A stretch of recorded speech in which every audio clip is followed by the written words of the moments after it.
My name is Arun Kumar and I am the driver. Welcome to Driven Diary, episode 43. What is Driven Diary? It's the documentation of my life as I work to build a billion-dollar automotive service business called Driven Auto Co. Check out drivenautoco.com to see everything that we are doing. In this week's episode, we're closing deals. We're working on a lot of really broken Teslas. And I provide a formula that car manufacturers can use to sell more new cars to enthusiasts and preserve their legacy brand forever. Let's get to the video.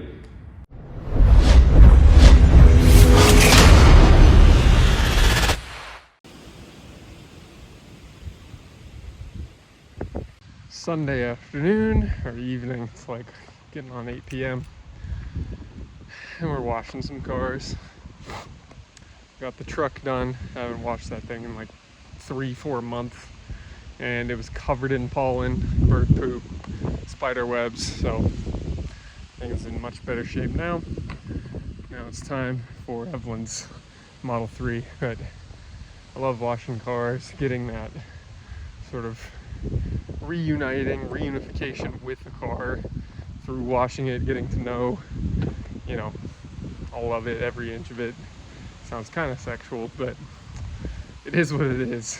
I really do love the experience of washing cars, whether it's a rare, weird, quirky collectible or an appliance.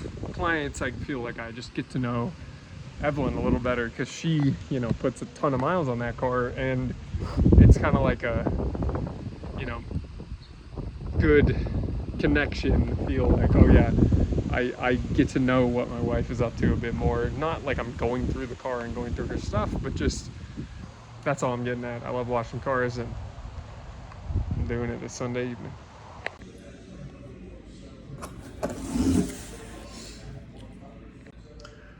Monday morning, and it's official. We have a shop Tesla charger so that we can work on all these Teslas coming in. We're gonna have another one coming in today. We had another one that was supposed to come in that canceled their appointment, and we're busy at the shop this morning. Okay, so this next quite quick clip is going to be the service information that Nissan provides when researching a trouble code in the ECU related to the transmission. So the car will say that it has a shift range issue with a shift range sensor being faulty. And you can trace this issue to the tail light. So what you're about to see is us first figuring this out. Basically what happens is corrosion will get into the tail light, and it will cause the reverse lights to come on when they're not supposed to, or fail completely. In either case, the car thinks that it will be in both reverse and drive at the same time due to a poor electrical connection with the reverse lights. So that's what causes the trouble code, and you'll get to hear our genuine reaction as we kind of figure that out. It's all this. Wait. Oh, it's affecting the reverse light, I think. Oh.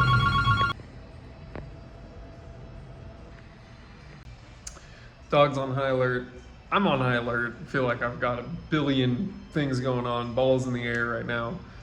We're absolutely slammed at the shop, just trying to manage expectations, people dropping off, not able to get their car back for a day or two. So we are working through it. That's how it goes right now.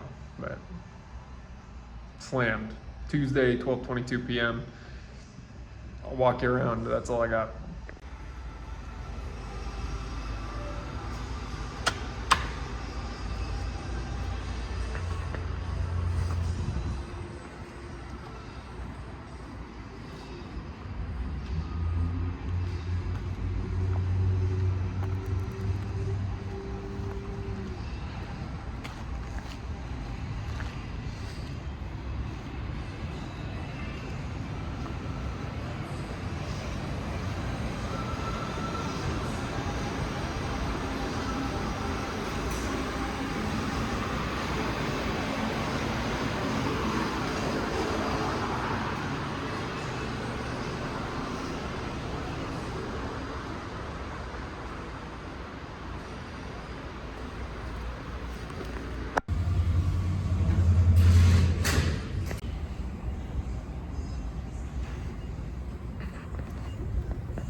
do you know how many of these 2001 Nissan Quest parking brakes are available for sale in the US? 2, and I bought both of them because the first one was broken. So thanks to B&R for helping out and sending me 2 2001 Nissan Quest parking brakes. It took a couple tries, but we got this F-150 nice and level with the customer's new method wheels. I really like it. What do you guys think?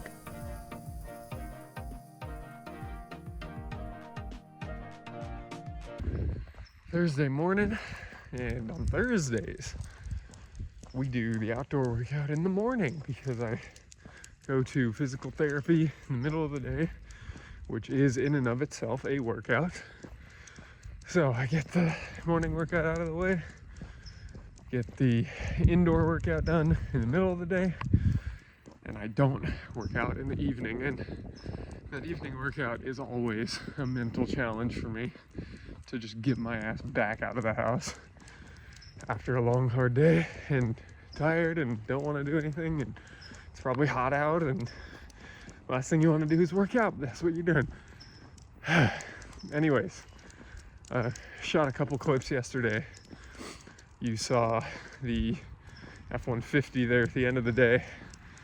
That was a difficult job. Those tremors have a ton of rake from the factory.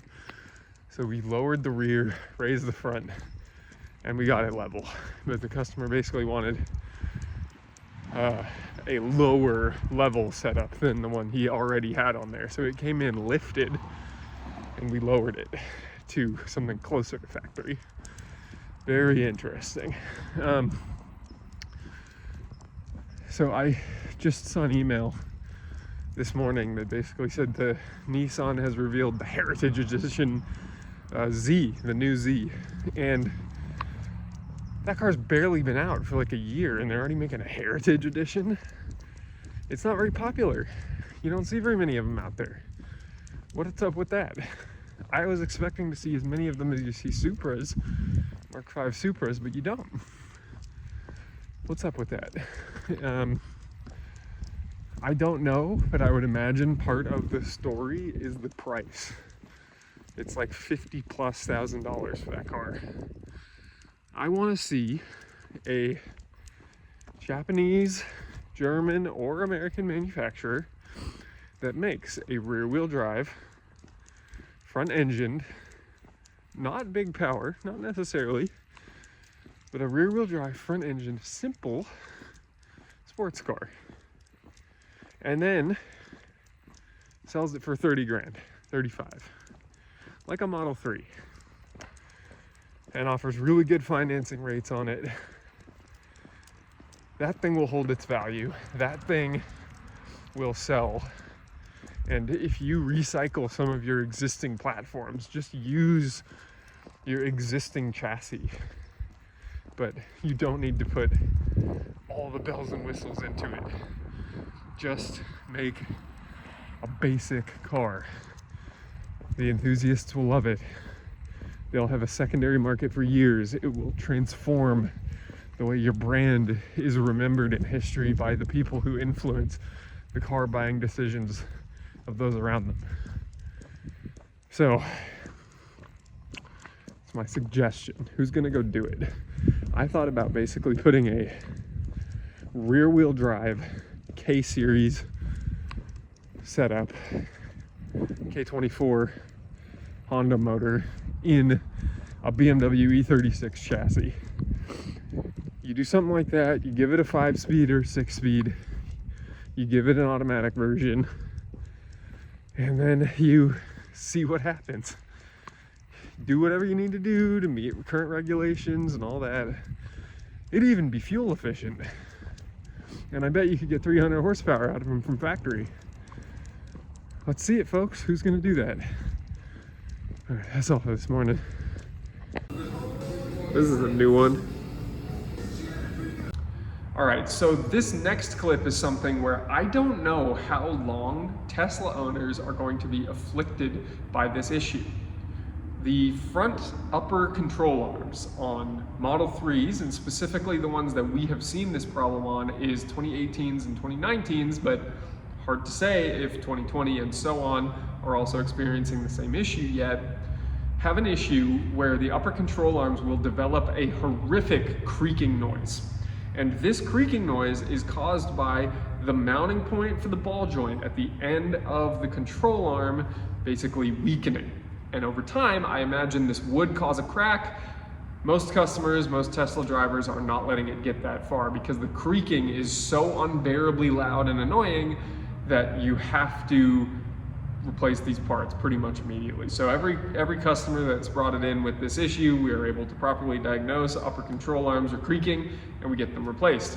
Now you saw the parts that I put in there were a heavier duty aftermarket full metal version instead of this quite hollow plasticky feeling stock one from the factory. So it's an upgrade for the customer. They were happy, their car doesn't creak anymore, and that's it.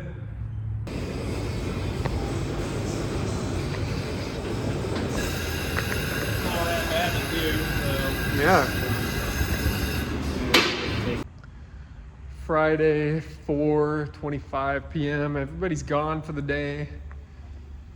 I have a moment to breathe here before one more customer comes to pick up her Tesla this evening.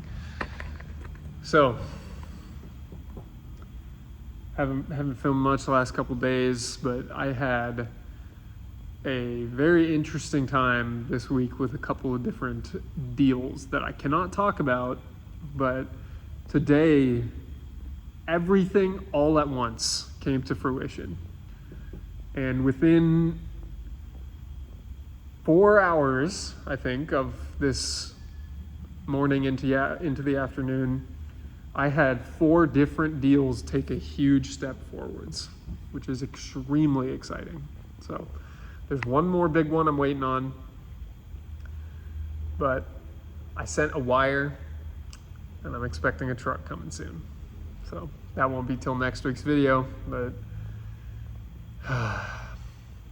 progress feels very good. Very strong week in sales, despite some things that went wrong.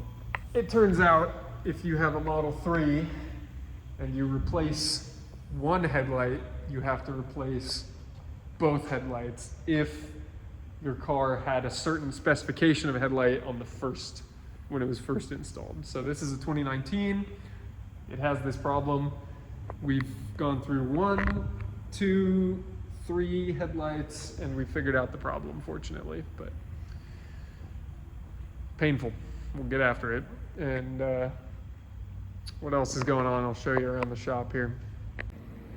This gem 2002 Mercury Mountaineer has 112,000 miles on it. Guy needs a bunch of work. We're doing a bunch of work.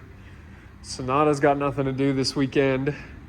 This Explorer, it was supposed to leave today, but unfortunately it's not able to due to a weird power steering leak situation where it won't bleed the system. So we have new seals coming for this, and then we should be able to bleed that system. This has an interesting problem in that now it won't charge. So we have coolant pumps ready to replace on this, but we can't move the car because it won't charge. So we got to figure that one out. This thing, we got all the parts here for it. We got the injectors, injector seals, air hoses, a bunch of stuff that will be needed to make this thing not smoke anymore, which is exciting. And that's all that's in the shop right now. My E46 is just here in storage, but I think that's going to be it for Friday. I'm feeling that catharsis that you get when a whole bunch of stuff just takes a big leap forward. So that was great. That's all for now.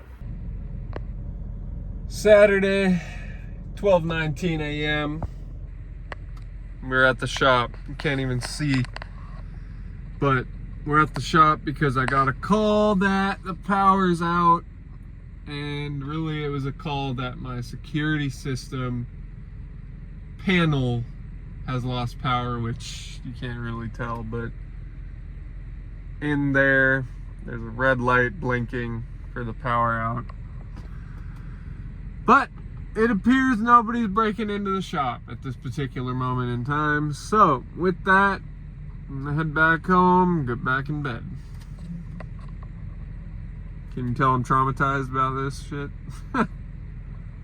Okay, so in that last clip, you heard me complaining about the fact that I'm obviously quite traumatized about the shop getting broken into. It means that I'm hopping in my car in the middle of the night, even if the car has no gas in it, and driving down to the shop. So you saw when I zoomed in there on the dash, I had 15 miles of range left, and I live 8 miles from the shop. So what do you think happened next? Well, I'll save that clip to the end. You can enjoy it at the end. Until then, I very much appreciate you watching Driven Diary episode 43. Make sure you subscribe so you don't miss future episodes. These come out every single Monday. And also leave a like so we show up in more recommended videos on YouTube. And lastly, leave a comment if you have any feedback or any questions about the episode. So until next week, I hope you go out there, you're able to close deals, work on whatever you need to work on to achieve your goals, and stay driven. What, you think I ran out of gas on my way home? Come on, I'm not that bad. Got a full tank of gas and then headed on my way. Thanks so much again for watching, and stay driven.